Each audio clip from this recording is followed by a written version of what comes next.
Can I deal with a Glenn bootlicker real quick? Terrence says, I've never seen anyone who's so obsessed with hating Aaron Glenn who's going into only his second season. Terrence, did you watch the beginning of the show? This wasn't my opinion that Glenn's getting fired by week 6. It was someone in You New York defended media. him. Hey, you went against Sal Licata and said he's not getting fired 6 weeks, 6 games in. And I also said that the reasoning for him to be fired, it's set for him to fail because they brought in Frank Reich. I said that's not true either. So, no, I'm not obsessed with hating on Aaron Glenn. I'm obsessed with being a Jet fan who wants this team not to suck. And when Aaron Glenn goes 3-14 in his first year and then fires his whole staff and no one can actually name one thing he does well as a head coach, yeah, my commentary on a show that covers the Jets every day is going to skew negative when talking about that guy. It's not personal. I hope he proves me wrong. I was vehemently against the Knicks firing Tom Thibodeau. Didn't like it. Thought it was a huge risk. Thank God I was wrong because the Knicks are world champions. So, again, if Glenn is awesome, I'll be leading the Coach of the Year campaign for the guy. But I'm on the air every day for 4 hours on this channel, and I'm going to give you my honest take. And as far as his second point here, he's only going into his second season. And some guys just aren't meant to be head coaches.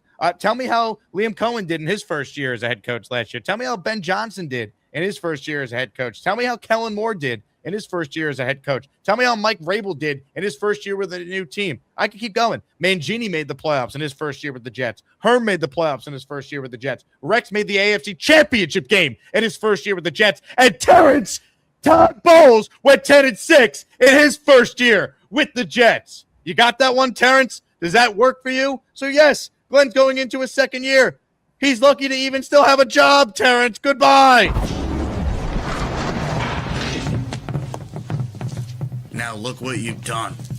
No more protection from the Asmaniacs. Had to pull you out of the chat and cast you down with the Sodomites. Some time in here will feel like you've been run over by the lane train. You understand me? You catch my drift? Give him another 24 hours to think about it.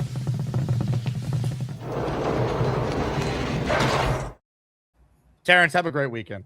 Hey, listen, in defense of Terrence, right? The Jets fans, the best possibility for Aaron Glenn is that he is like his former mentor in Detroit with Dan Campbell. Because Dan Campbell, a lot of people were talking about the same thing that really they're conversing about with Aaron Glenn. 3 wins. They looked absolutely pathetic. Everything about the team was awful. He was making such terrible coaching decisions. And then that second year, he learned from the mistakes. If he can take that jump, there's going to be a lot of positive fans that are going to be behind him again. But that's a big if. We all want him to be good. Like, he's the coach of the Jets. I haven't had a rant on this show in a while. My rants have been Yankee related lately. I want to see the situation happen where they do the same thing Detroit did. They get to 9 wins. Maybe they sneak in the playoffs. Maybe they don't. And then I want to see you have a conversation with Glenn at the combine and I want you to ask him, what do you do well as a head coach for the New York Jets? I just want to see that question. Well, he'd be able to answer it and actually give us a truthful answer, instead of just relying on bravado that we know is not true. Like, play calling is his superpower when his defenses were mediocre at best in Detroit. They had 1 good year out of 4, but whatever. Hey, Colin, thank you for the 5 memberships. You're in our Garrett Wilson signed helmet raffle at the end of the show. It's Jets, Jets. I love Fireman Ed, too. Mickey says, thank you, Jake. The Glenn truthers need to be checked. It's funny. It's like because the offseason is so long, it's like people forget just how bad it was last year. I haven't forgotten, all right? Like, I can't get that excited about this season because of what I remember happening last year. All right, like I got to see it to believe it. I have never been more down on a head coach that the Jets have still employed, like going into a season. Like even Adam Gase, I talked myself into year 2. Well, they went 6-2 down the stretch. Sam Darnold could take a huge step. Like I even tried to talk myself into that. I am not talking myself into Glenn. He's got to show me if I'm going to buy in.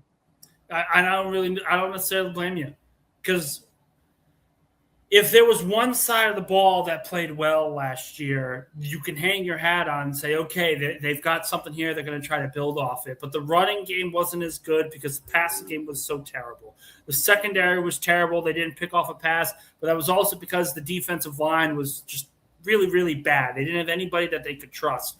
So you add all that together, and really the only thing was special teams. But that really wasn't Glenn. That was Chris Manjo. So that's all part of that equation.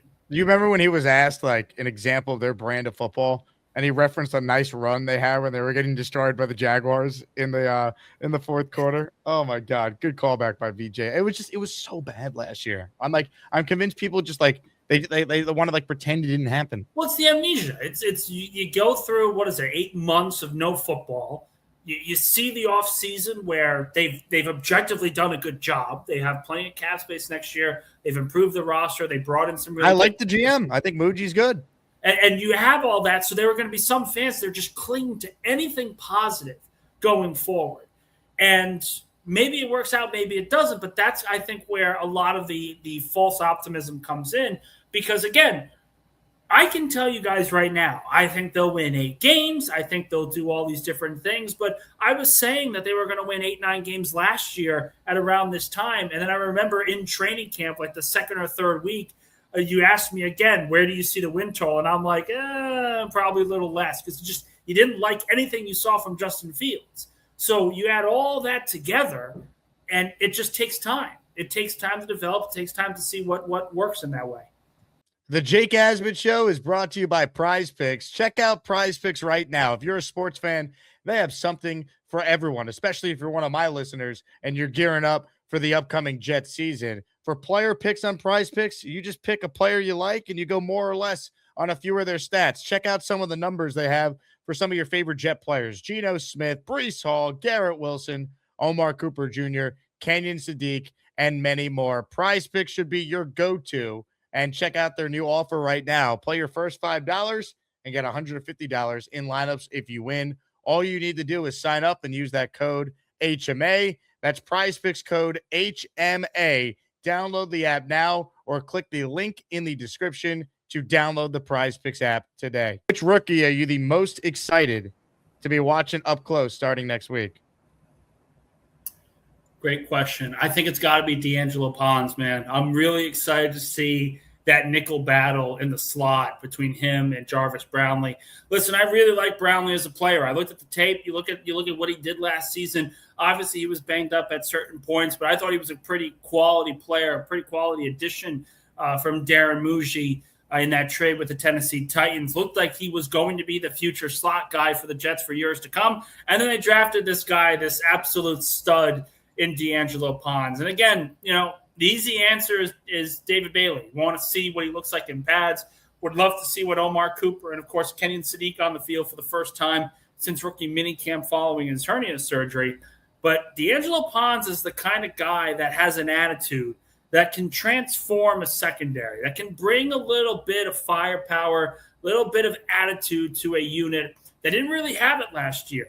When C.J. Mosley left, that left a power vacuum, a leadership vacuum in the defense, and it really permeated throughout every single position. Bringing in Ponds is someone who's feisty. He can go up against really tall corners, really tall receivers.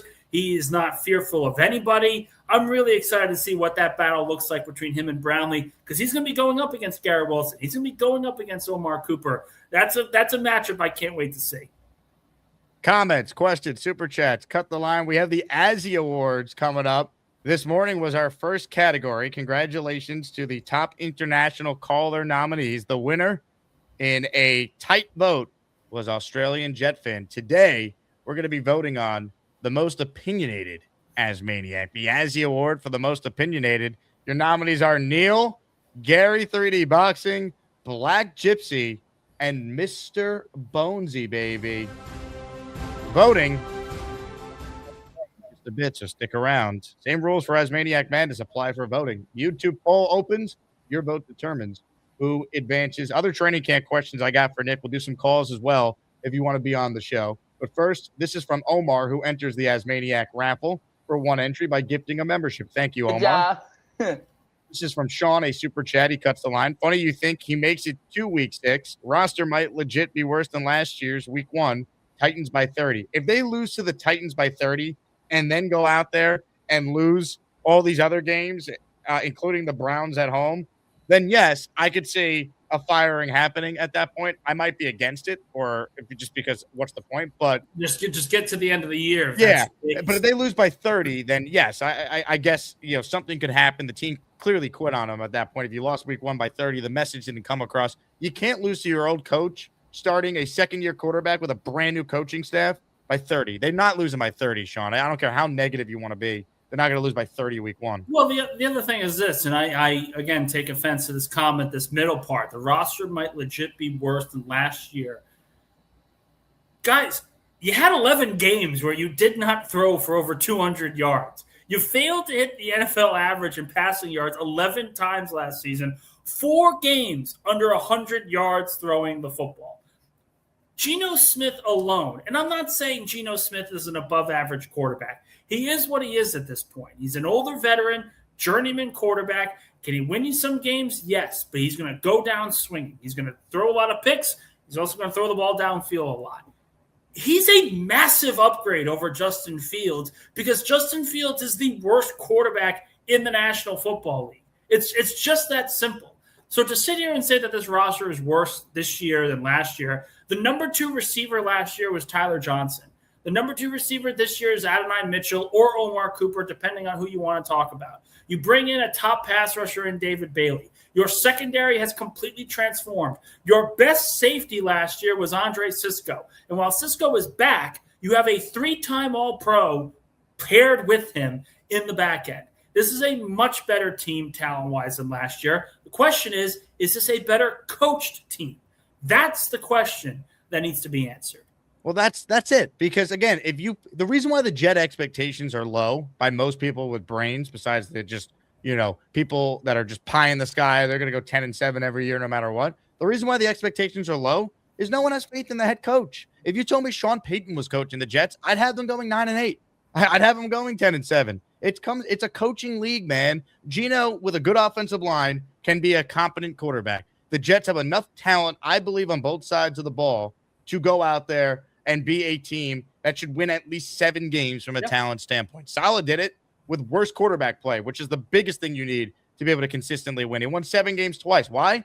He was an expert on his side of the ball. Wasn't a great head coach, but the Jet defenses were awesome, helped them win games. Again, if Aaron Glenn wants to prove he belongs, go take your defense, fix it. You said play calling is your superpower, and let's see this team be competitive and win some football games. Don't start 0-7. Win a couple games early you're not supposed to win. At the beginning of the year, no one's playing their best. The first month of the year, they always say it's like the preseason now because no one plays in the preseason. Absolutely. It's just what it is now. And again, you win 1-2 games that first month, particularly after how bad last year started. That's a step in the right direction. Maybe you get blown out by Chicago. Maybe you have a game where nothing goes right and it looks like the same old Jets. But if you walk out of September with a 2-2 mark or a 1-3 mark and the games are just so competitive left and right, then the outlook of the team is going to be different. It's just that way. The problem is last year they got beat, and when they got beat, they got absolutely destroyed.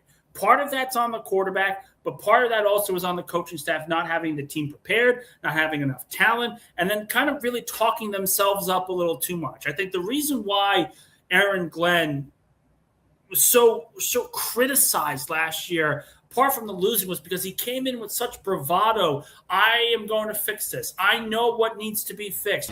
Coaching. It's coaching. What do you mean? Because he can do it. It's just coaching. That's all it is.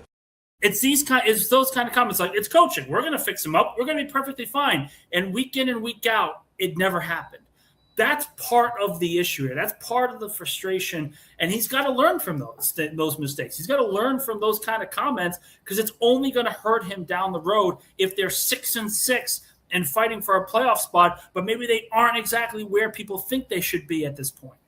No doubt about it. This one is from Let Me In 22100. Can we get Mike Tomlin if Glenn gets fired? Enough said. I mean, Tomlin, McDermott, they'd be at the very top of my list as far as coaches available that have previous experience, and it's positive experience. It's not Adam Gase. All right. The Jets only hire first-time, unproven, defensive-minded head coaches. I want someone that has done it successfully, like a Tom Thibodeau, if we're going to use the Nick comparison here. I know you're not a Tomlin guy, Nick. I don't care. Mike Tomlin, it would be phenomenal for the Jets. Well, honestly, no, I would like throw McDermott in here as well. I don't think either of those guys are, because they are defensive-minded, have a full defensive background kind of thing. If the Jets are going to replace Glenn with and also draft a quarterback in 2027, the only kind of coach they should be looking for is a guy who can call their own plays and has a history of developing quarterbacks. Focus on the offensive side of the ball, focus on the schematics from the offensive side, and watch this team develop the right way. You focus so much on the defense. Every single hire that the Jets have made over the last 25 years, sans Adam Gase, has been on the defensive side of the ball. Maybe bringing in someone not with a lot of head coaching experience, but someone that's got play calling experience will actually help them out in the long run. You know who I want? KOC. That's the dream scenario for me as a Jet fan. Yeah, but that's not going to happen. Like why not? He finished over 500 last year with that quarterback. They were 8-9, but to your point, were they 8-9 or 9-8? I thought they finished over 500. You know what? Let me double check. I thought they were 8-9, but you could be right. Vikings record. Whatever. Regardless, they hovered around 9-8. You're right. He's an amazing coach. I want him badly. But think about that. As terrible as that quarterback room was, they finished over 500. You want to know why? Because he's a great coach.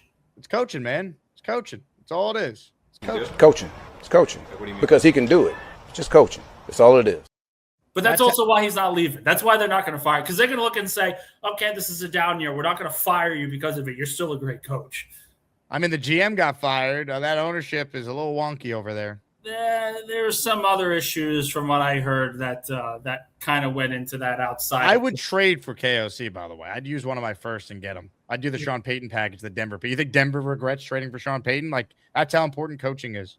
No, but you would have to give up a second first. You'd have to give up 2 first-round picks. I don't know if it'd be 2. First and a second. Gruden, didn't Payton go for 2? Payton went for a first and a second. Oh, gotcha. Okay. Well, then it was Gruden that went for 2 first. They won a Super Bowl. Yeah, and then did nothing the rest of his tenure there. You won the title, and it was just like, okay, I'm done. I'll take the championship.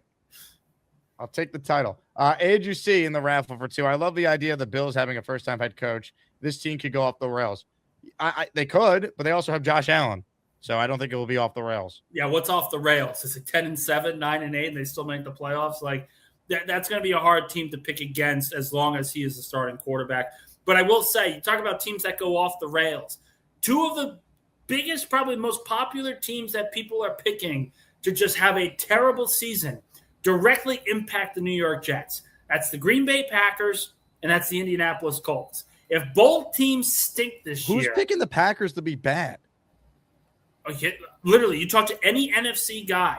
You look at this roster, the way it's constructed, and how Matt LaFleur has had these talented rosters and has never been able to really maximize the talent. They don't have Micah Parsons to begin the year. Obviously, the question is what happens with Josh Jacobs. So what's bad? Like, how bad is bad for the Packers, who never finished below 500 more than? I mean, could they get this? Maybe they struggle the year through injuries, get 6 wins.